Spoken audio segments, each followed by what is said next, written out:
et on regarde bien sûr le premier mode. Donc le premier mode, ça correspond à une charge critique de 220 840. Donc si on prend le coefficient de K qui correspond à 0,7 pour ces conditions, on trouve exactement 0,7 plutôt, on trouve exactement la même valeur de la charge critique de l'Earth, c'est-à-dire ce qui correspond à la première charge. Donc ça, c'est un coefficient critique, c'est-à-dire c'est le coefficient par lequel on va multiplier la charge appliquée pour provoquer le premier mode de flambement. Donc toujours on applique une charge égale à 1. Comme ça, directement, on a accès à la charge critique, à la valeur de la charge critique qui correspond au mode, on prend bien sûr le mode A.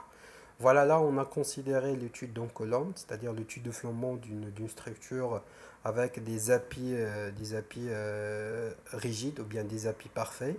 Mais en réalité, la structure, ça peut être lié à d'autres éléments.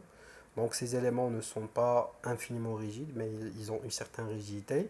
Et bien sûr, dans le calcul de la rigidité de ces éléments, il faut tenir compte de la rigidité réelle de ces éléments dans le calcul des charges critiques et l'analyse du mode de flambement. Et là, on va étudier le flambement dans d'autres différentes configurations, notamment le cas des structures en portique ou bien les structures, par exemple, qu'on a déjà vues en L, par exemple en appliquant une charge unitaire.